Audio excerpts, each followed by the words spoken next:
¿Qué tal? Buenas tardes. Vamos a dar inicio a nuestra sesión de este día 26 de mayo del 2016. Vamos a hablar sobre un tema bastante interesante, como es la inflamación de los tejidos que soportan al diente, que provocan sangrado de la encía, formación de abscesos o fístulas. También aumentan la movilidad de este diente, obviamente con dolor. A todo esto se le denominan lesiones endoperidontales, que a veces no es tan fácil para el profesional distinguirlas o hay confusión. Precisamente para eso hemos invitado a la doctora Roberta Lisset Palacios Cruz. Ella es cirujano dentista especialista en periodoncia. Leeré brevemente algunos puntos de su currículum de la doctora Lisset. Ella es profesora en la materia de periodoncia de la Facultad de Odontología de la UAPJO. Es profesora del posgrado de periodoncia también de la UAPJO. Su práctica privada la inicia en el 2012. Es egresada de la licenciatura de la Facultad de Odontología de la UAPJO y es especialista egresada en periodoncia e implantología del posgrado de la UNAM. Vamos a tener este tema en este día, que va dirigido a nuestra red de telemedicina Oaxaca y por vía streaming también a la gente que nos ve. Le damos la cordial bienvenida a la doctora Lisset. Doctora, bienvenida a Telemedicina, doctor. Y para que la dejemos abordar su tema. Adelante, por favor, doctora Lisset. Sí, doctor, bueno, antes que nada, muchas gracias por esta invitación. Vamos a hablar acerca de un tema muy común, que son las lesiones endoperidontales, ¿sí? En el cual vamos a hablar acerca un poquito de la definición, de las diferentes clasificaciones que se han venido propuesto a lo largo del tiempo, las características clínicas que se van a presentar en este tipo de lesiones, cuáles son los factores etiológicos de las mismas lesiones endoperidontales, así como el protocolo, el tratamiento a seguir en este tipo de lesiones. Muy bien, bueno, existen diferentes definiciones de las lesiones endoperio. Una de ellas, que fue propuesta por el doctor Armitage, nos dice que es una lesión en que la pulpa y el periodonto se ven involucrados. Una segunda definición, bueno, pues nos dice que es una lesión la cual se va a presentar como resultado de esa interacción que se da entre una enfermedad tanto de origen endodóntico como de origen periodontal en un mismo diente. Esta se presenta independientemente de la secuencia en que haya ocurrido. Algo importante que tenemos que destacar es que ni la examinación clínica ni la examinación radiográfica en este tipo de lesiones endoperidontales nos permiten identificar cuál fue la causa primaria de la lesión. Una definición también importante nos dice que, bueno, son lesiones las cuales están localizadas en áreas circunscritas del origen de la infección tanto en el tejido periodontal o en el tejido pulpar. Y bueno, estas van a surgir de enfermedades inflamatorias pulpares, pueden provenir de una bolsa periodontal, una fractura dental o ambas. Si bien esta enfermedad fue descrita y descubierta por primera vez por el Dr. Zimring y Goldberg desde 1964, si bien es una enfermedad con una gran antigüedad, sin embargo, hoy en día sigue siendo muy controversial. ¿Por qué? Porque nos hemos cuestionado cuáles son los efectos que pueden tener la enfermedad periodontal en la pulpa. Hemos venido cuestionando cuál es el efecto de esa necrosis pulpar, tanto en el inicio y en la progresión de la pérdida ósea marginal. Han surgido preguntas como: ¿puede la enfermedad periodontal ser una causa de necrosis pulpar? O bien, ¿puede ser la necrosis pulpar la causa de esa enfermedad periodontal? Nos hemos cuestionado a lo largo de este tiempo también si si es correcto el poder realizar ese tratamiento de conductos en ese diente con una enfermedad periodontal avanzada como medida profiláctica, o bien debemos de conservar ese diente necrótico o es mejor extraerlo y sustituirlo por un implante. ¿Sí? Cuestiones que, bueno, vamos a tratar de ir contestando a lo largo de la plática. Y bueno, vamos a iniciar con una pequeña clasificación. De hecho, existen diversas clasificaciones, ¿no? Desde el punto de vista periodontal, así como desde el punto de vista endodóntico. Desde el punto de vista endodóntico, bueno, existe una clasificación que fue propuesta por el doctor Simon, Glick y Frank desde 1972. Y bueno, ellos hacen esta clasificación en base a la patogénesis y lo dividen de la siguiente manera: como lesión endodóntica primaria, una lesión endodóntica primaria con involucración periodontal de tipo secundaria, una lesión periodontal primaria, una lesión periodontal primaria con involucración endodóntica secundaria, una lesión combinada verdadera. Así es como lo clasifican los doctores Simon, Glick y Frank desde 1972. Sin embargo, años más tarde, en 1996, los doctores Toravigenal y Trop la clasifican también en base al origen de esas bolsas periodontales. Y bueno, ellos la clasifican de origen endodóntico, de origen periodontal, lesiones combinadas endoperio, una lesión periodontal y endodóntica separadas, lesiones con comunicaciones o bien lesiones sin comunicaciones.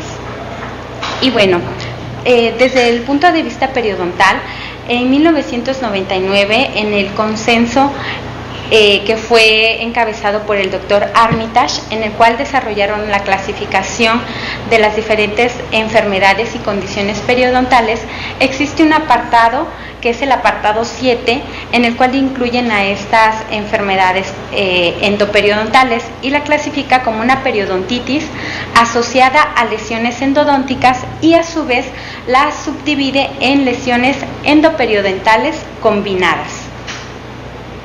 Si bien estos tejidos tienen una relación mutua embrionaria, ¿sí? ¿Por qué? Porque desde las células ectomesenquimatosas proliferan para formar lo que es tanto la papila como lo que es el folículo dental.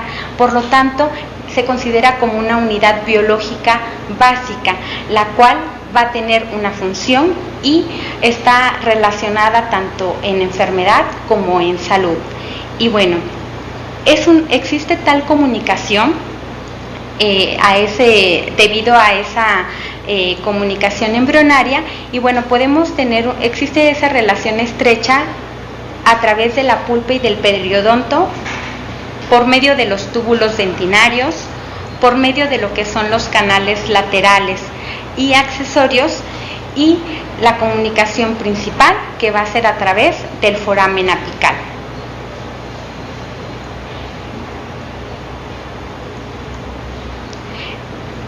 Si bien los túbulos dentinarios son estructuras cilíndricas delgadas, las cuales se extienden a lo largo de toda la dentina, desde la pulpa hasta la unión amelocementaria, y bueno, en su interior van a alojar tanto prolongaciones o procesos odontoblásticos, que son los que van a dar la vitalidad a la dentina. Tienen una longitud promedio, la cual oscila entre 1.5 a 2 milímetros, con un diámetro que puede variar de 1 a 3 micras. Estos túbulos dentinarios van a disminuir con la edad. El número puede variar, que puede ser de 8.000 a 57.000 milímetros cuadrados en la unión dentino-cementaria, y bueno, en la porción cervical se van a encontrar aproximadamente unos 15.000 túbulos por milímetro cuadrado. ¿Sí? Si bien la exposición de los túbulos dentinarios se puede presentar como consecuencia de defectos del desarrollo, como secuelas de la enfermedad periodontal, como son las recesiones periodontales, así como procedimientos periodontales que van desde los más sencillos, que pueden ser un raspado y alisado radicular, así como una cirugía periodontal que puede ser de tipo regenerativa o resectiva. Y bueno, en cuanto a los canales laterales y accesorios, bueno, estos pueden estar presentes a lo largo de lo que es la raíz, y bueno, de un 30 a un 40% de los dientes pueden llegar a presentar un canal lateral o accesorio, encontrándose la mayoría de ellos en el tercio apical de la raíz. Si bien un estudio realizado por Dedeus desde 1975, él estudió a 1,140 dientes humanos, los cuales fueron extraídos de personas adultas, y bueno, él encontró que la presencia de estos conductos se encontraba en el 27% de los dientes examinados, y de este 27%, menos del 2% se encontraban en el tercio coronal, un 9% se encontraban en el tercio medio, así como un 17% se encontraban en el tercio apical. Por lo tanto, podemos concluir que, bueno, la mayoría de estos conductos los vamos a encontrar siempre, o la mayoría de las veces, en el tercio apical. En tanto, los canales accesorios, en lo que son dientes molares, son una vía directa de comunicación entre la pulpa y el periodonto, y bueno, tiene una prevalencia que puede variar desde un 23 hasta un 76%. Un estudio realizado en 1963 por el Dr. Seltzer reportó que la inflamación de esta pulpa puede causar una reacción inflamatoria en los tejidos periodontales interradiculares. Y bueno, la presencia de estos canales accesorios va a ser una vía potencial tanto para la propagación de las bacterias como la de sus productos tóxicos, ocasionando de tal manera un proceso inflamatorio directo en el ligamento periodontal. Y bueno, el foramen apical va a ser la vía de comunicación directa entre lo que es la pulpa y el periodonto. Así, las bacterias y los productos inflamatorios pueden salir a través de este foramen apical y causar alguna patosis perioapical, y de alguna manera también involucrar a nuestros tejidos periodontales, que son cemento, ligamento y hueso alveolar. ¿Sí? Aquí podemos ver en esta imagen en la cual la inflamación, así como la necrosis pulpar, aquí se pueden llegar a extender a estos tejidos periapicales, causando esta respuesta inflamatoria, la cual puede ir acompañada tanto de una resorción radicular como de una resorción ósea. Y bueno, el doctor Dongari en 1988 propone que pueden existir, además de estas tres principales vías de comunicación, otras. Y bueno, él las clasifica de la siguiente manera, como son en fisuras linguales, en fracturas dentales, en agenesia o hipoplasia semental, alguna alomanía radicular, rebordes en bifurcaciones, algún traumatismo que pueda ser inducida por alguna resorción radicular, y bueno, también alguna perforación de los canales radiculares dado por una iatrogenia. Y bueno, en cuanto a la etiología de este tipo de lesiones, tenemos desde factores que son contribuyentes, predisponentes y los principales o etiológicos. Vamos a iniciar hablando de estos factores contribuyentes, las cuales pueden estar dados por alguna restauración pobre, algún traumatismo, alguna resorción, alguna perforación, algún tratamiento endodóntico defectuoso o alguna malformación de desarrollo. Estos pueden ser los factores que pueden contribuir a este tipo de lesiones. Ahora vamos a ver que también existen factores predisponentes para que se puedan presentar este tipo de lesiones. Y nos menciona uno de ellos, que son un factor predisponente puede ser la presencia de hongos, ¿sí? La cual, se ha hipotetizado que la reducción de las especies bacterianas en el canal radicular durante el tratamiento endodóntico puede permitir el sobrecrecimiento de hongos en un ambiente bajo de nutrientes, ¿sí? Y incrementar la cantidad de estos microorganismos. Y esto se puede dar también como resultado de una sepsis pobre, una terapia endodóntica mal realizada, que el paciente esté bajo una terapia antibiótica local y sistémica, o bien medicamentos, la presencia de algún medicamento intraconductos.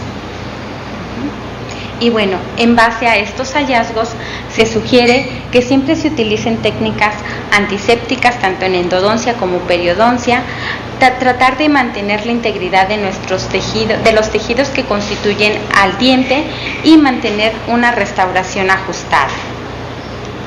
Y bueno, dentro de los factores etiológicos se han dividido en 3 tipos.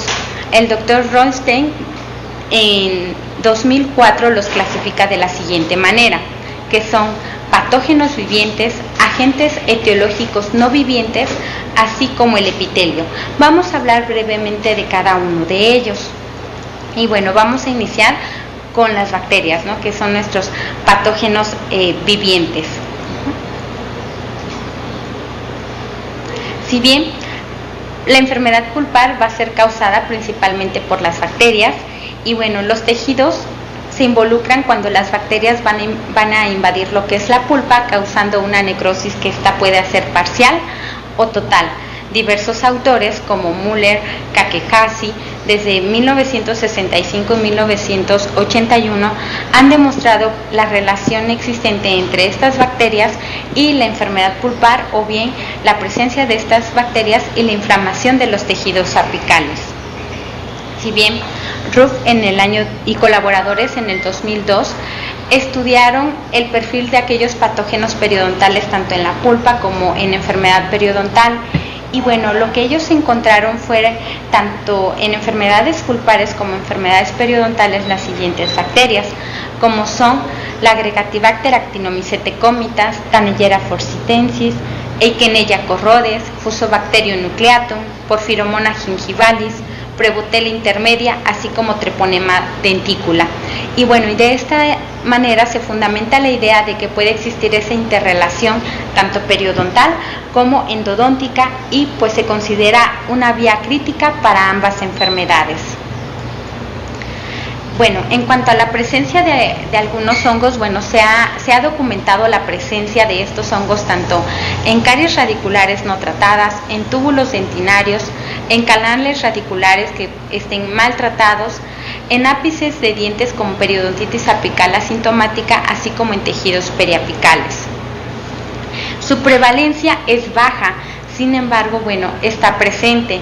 Tiene una prevalencia que va desde el 0.5 a 26% en canales radiculares no tratados, y bueno, en aquellos canales radiculares que han sido tratados previamente lo podemos llegar a encontrar de un 3.7 a un 33%. Aquí en esta imagen es un pequeño caso en el cual podemos observar que en la primera radiografía vemos que en el incisivo lateral radiográficamente se observa una radiolucidez periapical, ¿sí? En la segunda radiografía, bueno, esta es una radiografía postoperatoria inmediata en el cual muestra el tratamiento de conductos, ¿sí? En una tercera radiografía, aquí es una radiografía que se tomó a los 3 meses de haber realizado el tratamiento de conductos, en el cual podemos seguir observando esa radiolucidez periapical, así como la persistencia de los signos. Y bueno, en la parte de abajo podemos observar esas electromiografías que, bueno, muestran el crecimiento de aquellos hongos. En la segunda electromiografía podemos ver la magnificación de esa hifa y cómo las esporas se están reproduciendo. Y bueno, dentro de los principales podemos encontrar al Candida albicans en un 21% de los canales radiculares infectados. Sin embargo, no debemos descartar la presencia de otras especies que se han detectado, como son en Candida clavatra, Candida guillermondi, Candida incospicia y la Rhodotolura mucilaginosa. Y bueno, también algo que hemos encontrado en este tipo de lesiones endoperidontales es la presencia de algunos virus. y bueno, se sugiere que juegan un papel importante en estas enfermedades tanto pulpares como periodontales, y dentro de los que podemos mencionar se encuentra el herpes simple, el citomegalovirus humanos, así como el Epstein-Barr. Si bien el virus del herpes simplex ha sido asociado con un incremento en la presencia de Tennellera forsythia, de Prevotella intermedia, Prevotella nigrensis, Treponema denticulata, así como la Gregatibacter actinomycete comitans, por lo cual sugiere que los virus pueden jugar un papel importante en el sobrecrecimiento de bacterias periodontales patógenas. Un estudio realizado por Sabetti y colaboradores nos dice que sugieren que tanto el citomegalovirus así como el virus del Epstein-Barr también puede jugar un papel importante en la patogénesis de lesiones periapicales sintomáticas. Y bueno, ¿cómo juegan este papel? Bueno, ellos van a activar la infección, elevando la producción de una gran cantidad de citocinas, así también como de quimiosinas, la cual pueden inducir a la inmunosupresión local o bien a una destrucción tisular. Y bueno, dentro de los agentes extrínsecos no vivientes, vamos a dividirlas en dos tipos, que son los cuerpos extraños. Y bueno, de estos, existe una asociación con la inflamación de estos tejidos perirradiculares. Y bueno, dentro de los que podemos encontrar desde un cuerpo extraño como puede ser el cemento, dentina, amalgama, algún material de relleno del conducto radicular, puntas de papel, hilo retractor o comida, además de la presencia de cálculo. Y estos pueden llegar a generar alguna reacción tanto de tipo aguda como crónica, la cual puede llegar a ser en algún momento dado sintomática o permanecer asintomática. Otro agente intrínseco no viviente es la presencia de colesterol. Este es un hallazgo histopatológico muy común en la periodontitis apical. Y bueno, el colesterol tiene una prevalencia, es relativamente baja, pero puede llegar a encontrarse que va de un 18 a un 44%. Y bueno, se va a formar cuando los eritrocitos se están desintegrando, y bueno, estos van a ser liberados y se van a estancar en lo que son los vasos sanguíneos, lo cual va a permitir una acumulación importante en lo que son los tejidos periapicales, y esto ha sugerido la causa del fracaso del tratamiento endodóntico. Y bueno, es importante porque ni los macrófagos ni las células gigantes multinucleadas son eficientes para poder destruirlos o bien inducir alguna reacción que lo identifique como un cuerpo extraño. Tenemos otro agente que son los cuerpos de Russell, en la cual su presencia está ampliamente documentada tanto en tejidos orales como en lesiones periapicales.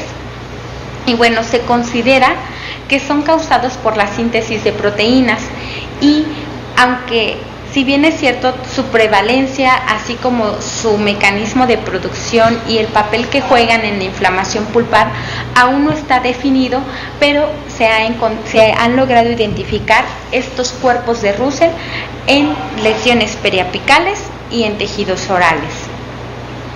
Otro agente son los cuerpos hialinos de Ruxton, los cuales, pueden tener diversas formas, y es muy común encontrarlo en lo que son el revestimiento epitelial, así como en el lumen de los quistes. Y son características únicas, esto sí, de algunos quistes odontogénicos. Su naturaleza se desconoce, pero se sugiere que es queratina de origen hematogénico, así como de células sanguíneas degenerativas. Otro agente intrínseco que hemos podido encontrar son los cristales de Charcot y Leyden, en la cual su presencia está fuertemente asociada a enfermedades inflamatorias, a neoplasias, a tejido eosinófilo en parásitos. Y se sugiere que los macrófagos también tienen una función muy importante en su formación, y han sido detectados tanto en lesiones periapicales que han fracasado después de haber realizado un tratamiento de conducto convencional.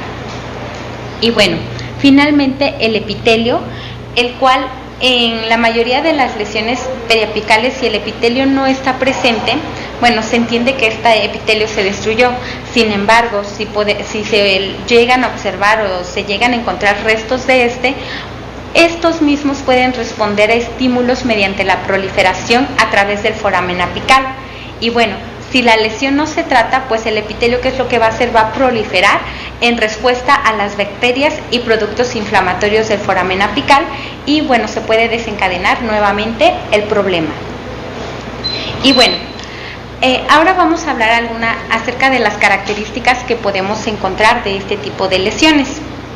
Y bueno, dentro de ellas podemos encontrar dolor, zonas edematosas, brillantes y lisas a nivel de lo que es la encía insertada o lo que es la mucosa. Podemos llegar a encontrar la presencia de algún exudado purulento, sensibilidad tanto a la percusión como la movilidad. Podemos llegar a encontrar también algún trayecto fistuloso, profundidades de bolsa al sondeo, una rápida pérdida de inserción de los tejidos periodontales, así como en algunos casos también es posible encontrar edema facial y o celulitis. Y bueno, para poder hacer un diagnóstico tenemos que apoyarnos de la examinación. Y bueno, esta examinación va desde la inspección, la palpación, percusión, movilidad, la toma de radiografías, el poder identificar ese trayecto, el origen de ese trayecto fistuloso, la examinación pulpar, así como el sondeo. Vamos a ver brevemente cada uno de ellos.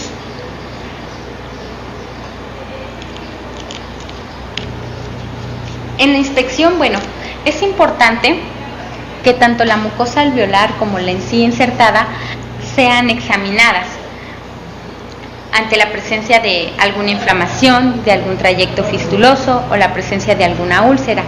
Y si bien es cierto, la presencia de algún trayecto fistuloso puede estar asociado con alguna pulpa necrótica. Es importante realizar la palpación, la cual se va a realizar mediante presión digital hacia lo que es la encía insertada y la mucosa, que va a cubrir tanto las raíces como los ápices de esos dientes. Y bueno, se va a hacer presión con el dedo índice contra el hueso cortical subyacente. Y bueno, ¿qué información nos va a proporcionar esto? Bueno, nos va a permitir detectar la presencia de alguna zona caliente que pudiera producir dolor a la presión digital o alguna anormalidad perirradicular. Es importante realizar también esa percusión, la cual, si bien es cierto, no nos va a revelar la condición de lo que es de la pulpa. Sin embargo, nos puede indicar la presencia de alguna inflamación perirradicular. Una respuesta positiva a la percusión nos puede estar indicando la inflamación del ligamento periodontal, la cual puede ser tanto de origen pulpar como de origen periodontal. Si bien es cierto, esta percusión debe de realizarse con gentileza, especialmente en aquellos dientes que estén muy sensibles. También algo muy importante es evaluar la movilidad de esos dientes. Si bien la movilidad nos está indicando la integridad de ese aparato de inserción, o bien nos puede indicar la extensión de la inflamación en el ligamento periodontal. La hipermovilidad, bueno, va a ser bastante común en los casos de lesiones endodónticas primarias, y algo importante es que no debemos de confundirlos con una verdadera movilidad que pueda estar causado por alguna enfermedad periodontal, ¿sí? Si bien es cierto que en casos de una lesión endodóntica primaria, la movilidad va a resolverse a la semana de haber realizado esa terapia endodóntica. Y bueno, también la interpretación radiográfica es muy importante, ¿sí? Porque nos puede estar indicando la localización de esa lesión. Y bueno, a menudo en la fase inicial de una resorción ósea perirradicular de origen endodóntico, bueno, va a estar confinada básicamente a lo que es el hueso canceloso. Por lo tanto, va a ser difícil el que pueda ser detectado a no ser que el hueso cortical también ya se encuentre afectado y podamos evaluarlo y verlo radiográficamente, ¿sí? Sin embargo, cuando ya haya una evidencia radiográfica de que la pérdida ósea se extiende de la cresta ósea a el ápice o cerca del ápice, aquí una radiografía puede ser ya de poco valor para determinar la causa, ¿no? Si fue endodóntico o fue periodontal. Y bueno, el trayecto fistuloso también es bastante importante, ¿sí? Este se puede presentar en ambas tipos de lesiones o bien en una lesión combinada.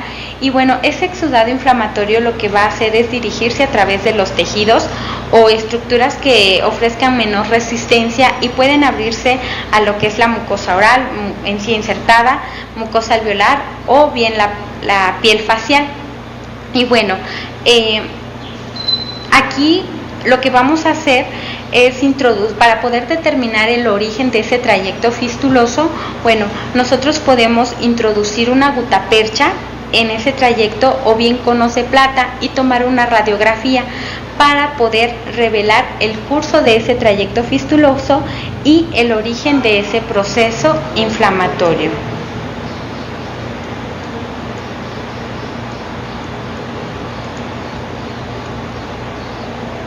Y bueno, también es bastante importante determinar la examinación pulpar, la cual nos va a determinar la sensibilidad o la vitalidad de ese diente.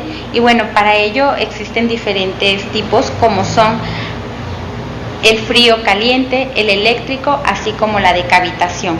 En el caso del frío caliente, bueno, se pueden emplear cubitos de hielo o bien cloruro de etilo, o también se puede emplear barras de gutapercha caliente, ¿sí? Para poder determinar la vitalidad de los órganos dentarios. Y bueno, el sondeo también es bastante importante. ¿Por qué? Porque nos va a proporcionar información acerca de la pérdida de inserción, nos va a proporcionar información acerca de la profundidad de esas bolsas periodontales que puedan estar presentes.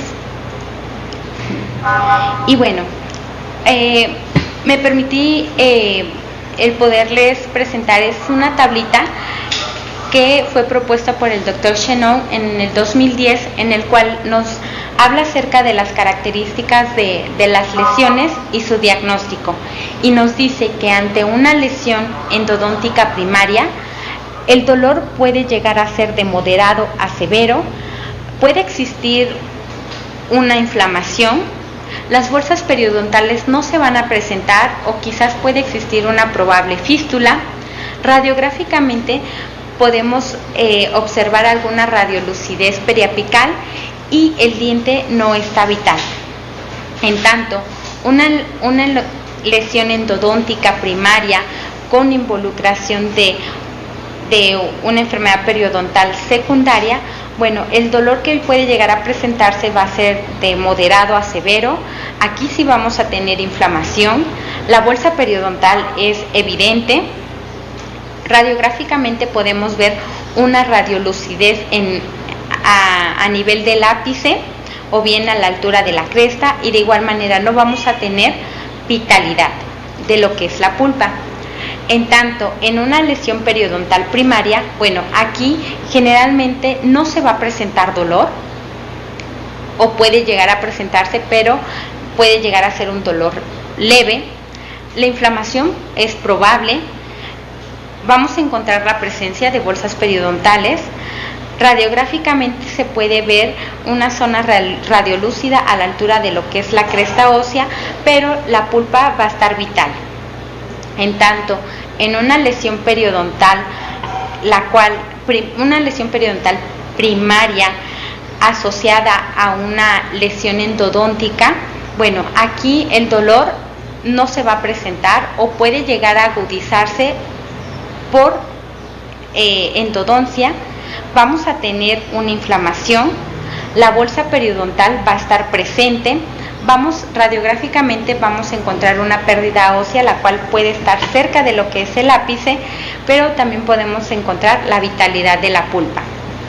Y bueno, En el caso ya de una lesión endoperiodontal combinada, bueno, aquí podemos tener dolor, el cual puede ir de moderado a severo.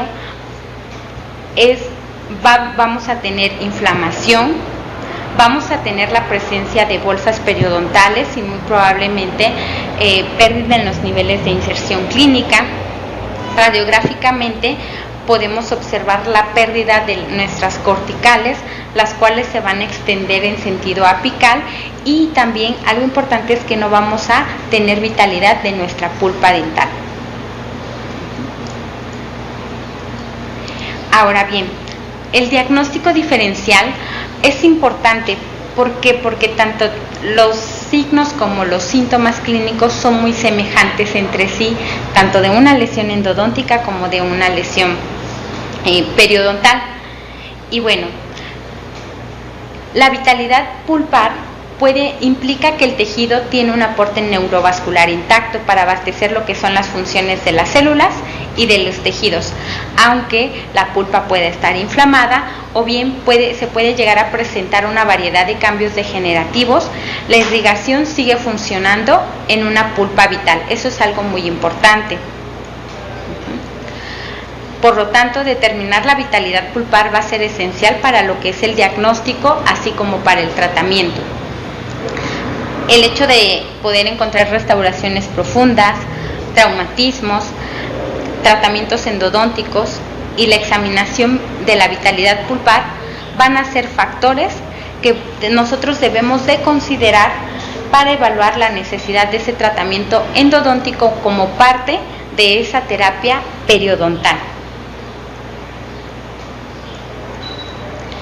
Y bueno, bien, si la pulpa responde clínicamente normal, pero nosotros llegamos al momento de realizar ese sondeo, nosotros llegamos a encontrar bolsas periodontales, podemos sospechar que el tejido periodontal presenta un proceso inflamatorio agudo o crónico. Pero cuando la pulpa carece de vitalidad, el proceso inflamatorio puede ser de ese canal lateral, ese canal accesorio, ese canal radicular o foramen apical, causando una lesión de origen endodóntico. Y bueno, algo importante, ¿cuáles son los efectos de la inflamación periodontal en la pulpa? Si bien la placa dentobacteriana tiene el potencial de inducir los cambios patológicos en la pulpa a lo largo de las 3 vías de comunicación que hablamos anteriormente, que son los túbulos dentinarios, que son el foramen apical, así como los canales laterales y accesorios. Y bueno, diversos estudios sugieren que el efecto de la enfermedad periodontal, cuando se inicia esta en la pulpa, bueno, lo que se puede llegar a presentar es que esa pulpa se vaya degenerando una fibrosis, una calcificación o bien resorción de colágeno. Sin embargo, también podemos seguir encontrando pulpas normales en dientes que tengan enfermedad periodontal avanzada.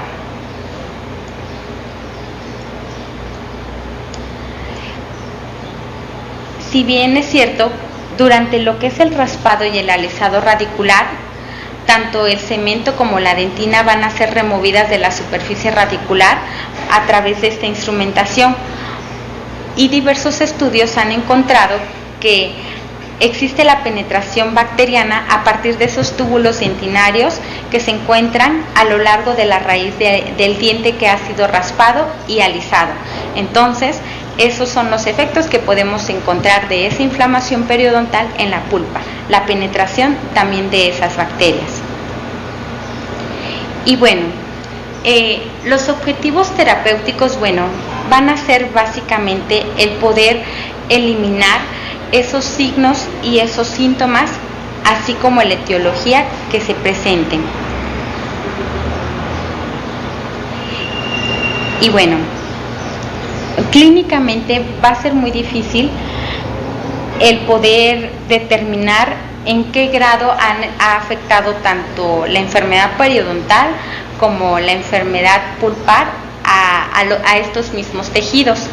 Sin embargo, bueno, aquí algo muy importante, ¿no? Nos sugieren un esquema de estrategias terapéuticas, la cual nos dice, si la causa es endodóntica, el estado de la pulpa pues no va a ser vital y por lo tanto el tratamiento va a ser únicamente endodóntico. Sin embargo, si la causa es periodontal, generalmente vamos a encontrar una pulpa con vitalidad y el tratamiento únicamente va a ser de tipo periodontal. En cambio, si tenemos la causa ya es una lesión endoperiodontal, el estado de la pulpa no va a ser vital y aquí el tratamiento va a ser endodóntico y se van a observar los resultados de este tratamiento y después de ello ya se puede iniciar con el tratamiento periodontal. Eso es algo muy importante. Siempre vamos a iniciar con el tratamiento en una lesión endoperio con el tratamiento endodóntico y posteriormente con el tratamiento periodontal. Ahora, aquí la estrategia, de este tratamiento siempre va a ser enfocado a esa infección pulpar, en la cual se va a realizar ese tratamiento de conductos.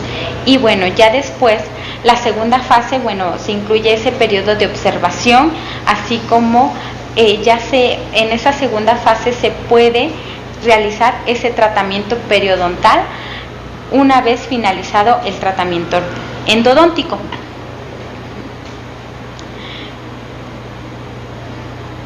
Ahora, algo también importante es que una vez que se ha realizado ese tratamiento endodóntico, podemos encontrar una reducción en esas bolsas periodontales y también podemos obtener ganancia en los niveles de inserción clínica.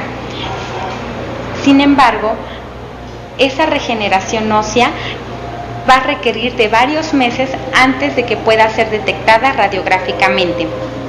Por lo tanto, siempre la terapia periodontal con o sin cirugía debe de posponerse hasta que se haya resuelto el tratamiento de conductos.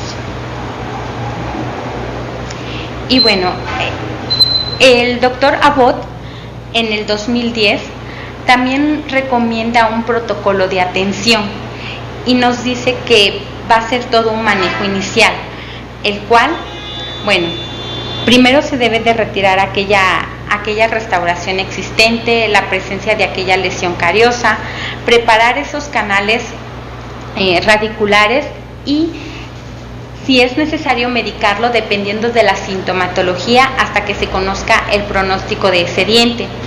Es necesario cambiar la medicación intraconducto después de 3 a 4 semanas y posterior a ello se puede proporcionar ese tratamiento periodontal inicial. Es importante dar un seguimiento, ¿sí? Se sugiere un seguimiento a los 3 meses. Aquí es importante, si se pudo realizar se pudo concluir con ese tratamiento de conductos, se inicia ese tratamiento periodontal posteriormente.